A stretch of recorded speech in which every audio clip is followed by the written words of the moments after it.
So this is the closing session. And the purpose of this session is to review the schedule of proposed changes and to consider how these are to be dealt with. And furthermore, it's also to give some indication of the next steps in the process and to deal with any procedural questions you may have. None of this should be taken as prejudging the contents of the final report, which will take into account all relevant matters and representations.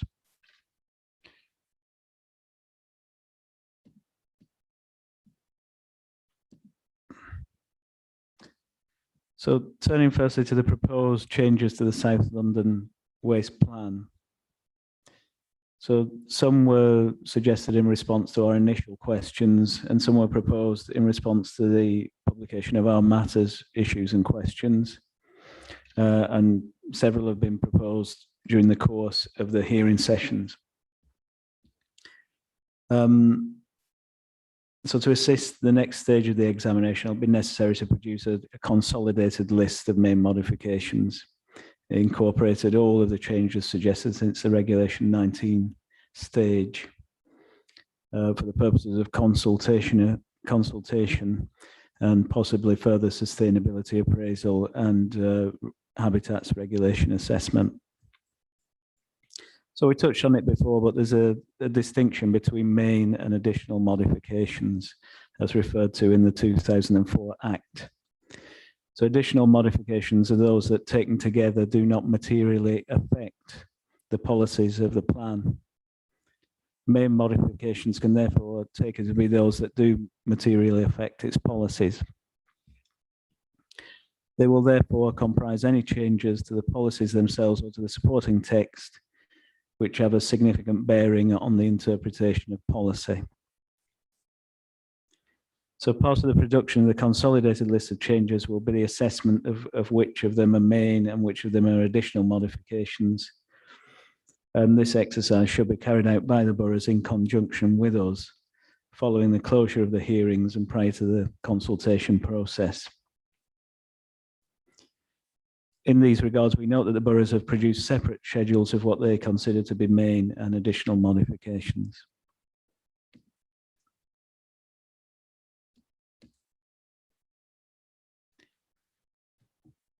So with this in mind, firstly, can we refresh on the modifications that have come forward in discussions this afternoon, please?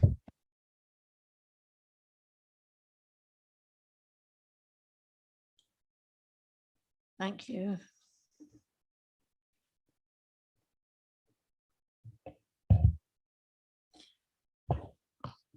The first modification is around looking at the monitoring framework to consider the environmental impacts of the plan.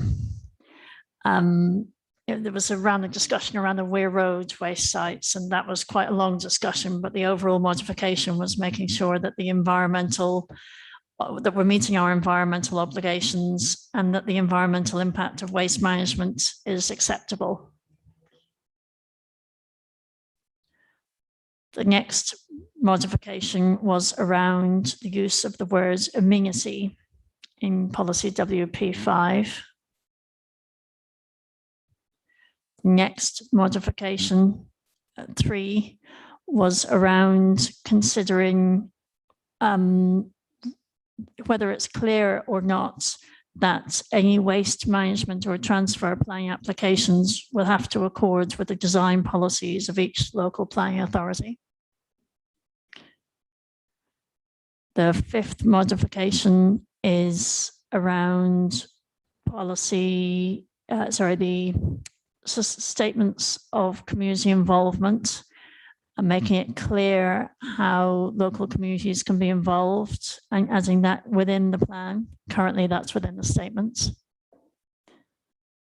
The next modification is considering the words of the glossary, particularly against Mr. Furness's proposals for extant sites, existing sites, etc. The next modification is whether or not the existing modification about the Wandle Valley Regional Park is actually a main modification And associated with that is considering the physical aspects of the Wandle Trail as well as the users. And that's all the modifications I have.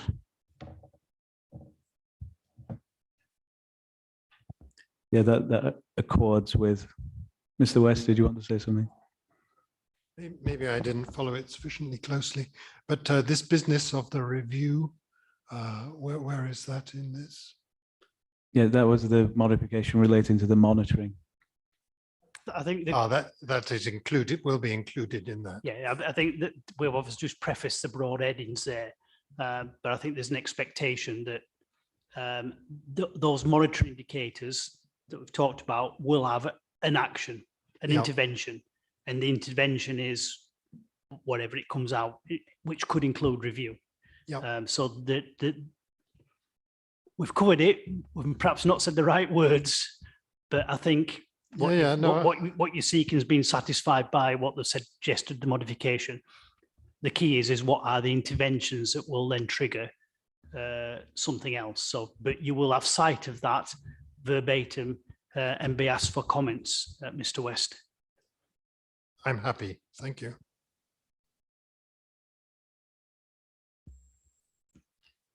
So we discussed earlier about the involvement of the GLA in the production of the modifications table. And in post-hearings correspondence, we'll liaise with you further to determine when the appropriate time might be to do that. The other thing we were wondering about was in terms of bringing forward a consolidated list of main modifications for consultation. To what extent would that have to be signed off by committee, or is it delegated approval for those changes? I think the boroughs have different arrangements in place, so we've got delegated authority. Could you remind me of? We've got delegated authority in our recommendation for portfolio holder sign off for main modifications in Croydon. Martin has to delegate authority. Yes, Kingston also has delegated authority.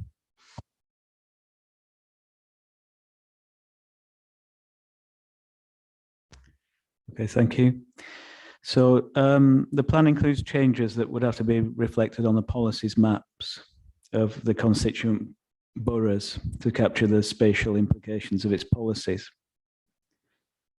So have you any views on how this could be achieved and whether consultation on policies map changes can carry on in tandem with the consultation on the main modifications? The changes to the policy map would obviously be the safeguarded sites. I don't think that's not going to take too long to prepare. So there's no reason that couldn't be ready at the same time, unless any of my colleagues want to tell me that that's unachievable. But I don't think it's going to take very long. We all have those GIS capabilities, so I think that's reasonable.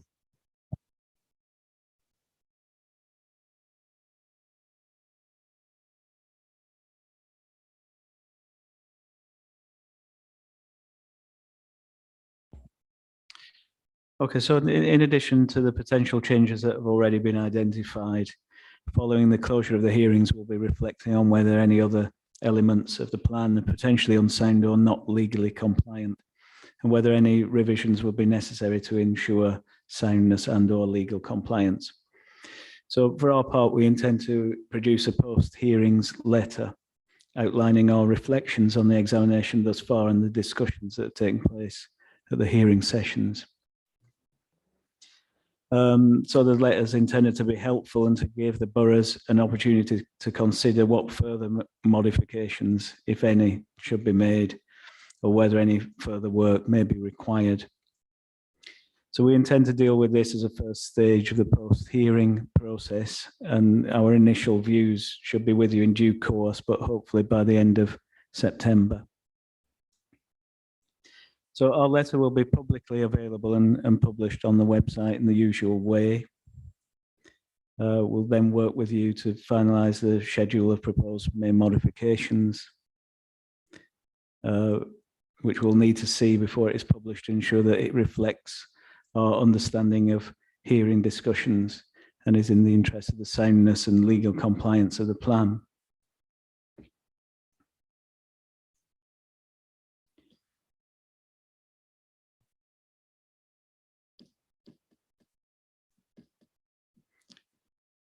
So others may have different opinions about the proposed changes, but that is a matter for Inspector Normington and I to resolve in due course through our report.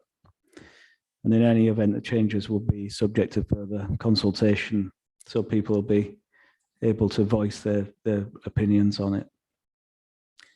Additional modifications are not subject of consultation, and as appointed inspectors, we don't have the power to recommend additional modifications. However, if the boroughs wish to include them for completeness, then the distinction with main modifications should be clearly spelled out, and they should be contained in a separate schedule. The period of consultation on the main modifications and related material should be for a minimum of 7 weeks, which is in line with the period that the Regulation 19 version of the plan was consulted on. In carrying out further consultation, you should make it clear that comments should solely be addressed to the proposed changes and the implications arising from them. And we've touched on the possible need for further sustainability appraisal and any necessary assessment under the habitats regs of the implications of those changes. And the borough should keep us informed of progress, particularly the date of the closure of the consultation period. So once consultation on the main modifications is concluded, we will welcome a statement from the boroughs which responds to the main issues raised in the consultation. And we'll take that statement into account in framing our report alongside the consultation responses.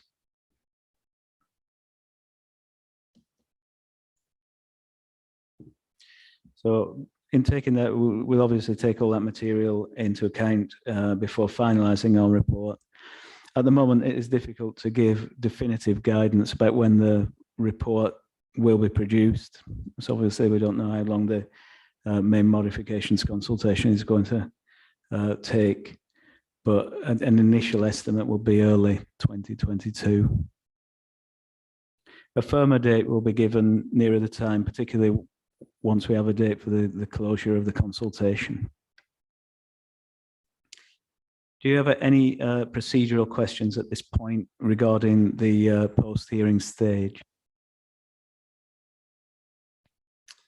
No, I think that's all very clear, sir.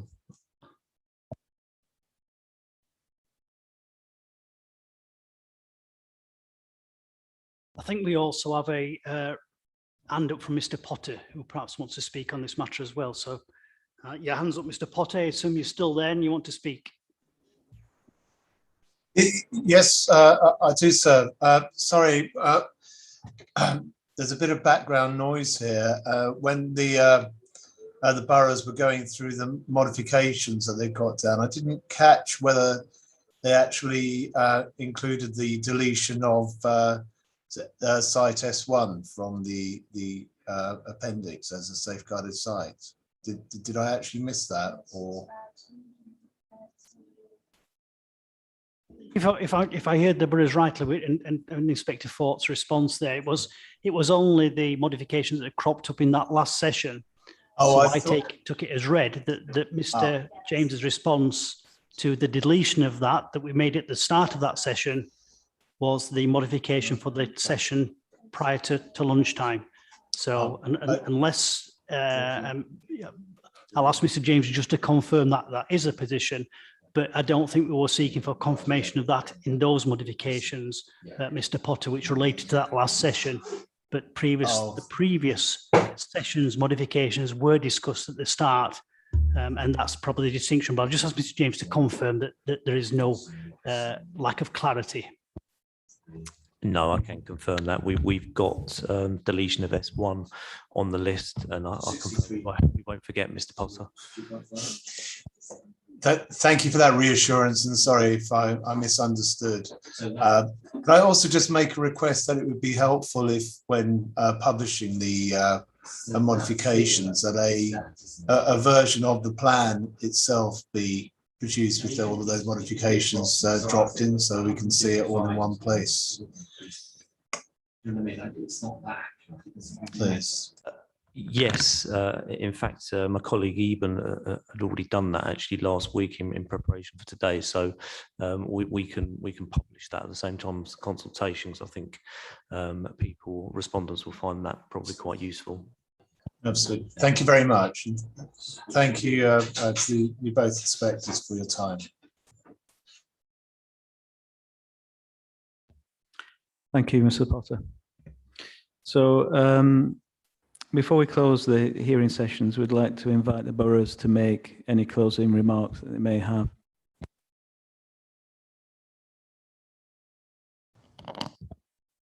Thank you, sir. I haven't got any further remarks, obviously, on the content of what's been discussed. I think we've obviously done that at length now, and we understand where we are. I'll just, I suppose, a quick thanks to everyone that's been involved. Thank you to yourselves for the clarity of the hearings. We've got a clear steer on where we go next. Also a big thank you to Carmel again for all the work she's done on the examination so far, and with more to come as well. Thanks to my colleagues too for everything that they've done on the examination so far, and all the work that has put in to producing the plan. I didn't really have anything further to add, sir. I think just before Mr. Fort closes, Inspector Fort closes formally, just I want to express my thanks as well on behalf of us to not just yourselves, but the proactive way which people have engaged. It's not been confrontational, it's been positive engagement throughout. It's been matters of real concern and matters where there has been genuinely attempt to address those concerns from both sides. So thank you for your engagement in the way you've done that in a very positive, helpful, not non-confrontational manner, but equally engaged. But thank you for, because you've done the same as well. And I know we've pushed you, and I know we've pushed you on purpose to have a think. And when we've thought you've not had a think, we've pushed you a bit more. But it's meant in the best spirit, and we've done that sometimes jovially. And I know I've often looked at Eben and thought, I'm going to come back at Eben on that one. But it's not done with any malice whatsoever. It's done with the best sense of engagement, and you responded to that very well. Sometimes it's not always the case. In this case, it has been the case, and that goes to the whole of your team. So I want to thank you on behalf of us, and Inspector Fort will do that formally. But that's my last contribution as far as the hearing session goes. Thank you for the way that you've engaged as well. Thank you to Carmel as well. We will do that again, and we'll do that informally too.